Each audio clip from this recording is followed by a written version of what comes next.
ప్రకాశం జిల్లా దోర్నాల మండలంలోని Thimmapuram SC colony గ్రామస్తులు త్రాగునీటి కోసం డప్పులతో స్థానిక మేజర్ గ్రామ పంచాయతీ కార్యాలయం నందు కర్నూలు గుంటూరు జాతీయ రహదారిపై ధర్నా నిర్వహించారు. దాదాపు అరగంట పాటు ట్రాఫిక్ నిలిచిపోయింది. ఈ మేరకు కాలనీ వాసులు దాదాపు 2 నెలల నుంచి త్రాగటానికి నీళ్లు లేవని వాపోయారు. వీరికి మద్దతుగా భారత కమ్యూనిస్టు పార్టీ సిపిఐ పార్టీ నియోజకవర్గ కార్యదర్శి దేవెండ్ల శ్రీనివాస్ మరియు నాయకులు తిమ్మాపురం ఎస్సీ కాలనీకి నీళ్లు రావాలి అంటూ నినాదాలు చేశారు. ఈ మేరకు నియోజకవర్గ కార్యదర్శి శ్రీనివాస్ మాట్లాడుతూ తాగటానికి మంచినీళ్లు లేక ఇబ్బందులు పడుతుంటే పాలక వర్గాల నాయకులు మేమే అభివృద్ధి చేశాం అంటూ చెప్పుకోవడం దారుణమని, వైసీపీ నియోజకవర్గ ఇన్ఛార్జి తాటిపర్తి చంద్రశేఖర్ నూతనంగా వచ్చారని, ఈ నియోజకవర్గం గురించి ఆయనకేమీ తెలియదని, రేపు రాబోయే సార్వత్రిక ఎన్నికల్లో నాకు ఓట్లు వేయండి, నేను ఈ నియోజకవర్గాన్ని అభివృద్ధి చేస్తానని మాటలు చెప్పడం తప్ప వేరేది లేదని, దోర్నాల మండలం చాలా వెనుకబడిన ప్రాంతమని, 1000 అడుగుల బోర్లు వేసినా నీళ్లు పడిన పరిస్థితిని 10 కిలోమీటర్ల దూరంలో ఉన్న వెలిగొండ ప్రాజెక్టును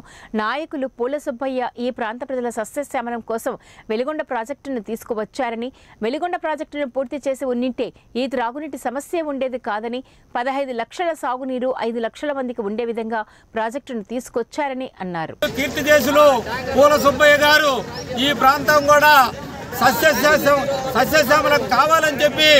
15 లక్షల ఎకరాలకు సాగునీరు, 5 లక్షల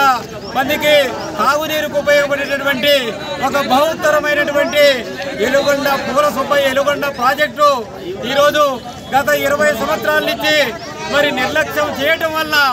జరగబోయినటువంటి మొన్న బడ్జెట్లో నిధులు కేటాయించకపోవడం వల్ల కనీసం తాగటానికి కూడా నీళ్లు లేనటువంటి పరిస్థితి. ఆ ఎలుగొండ ప్రాజెక్టు పూర్తి అయ్యుంటే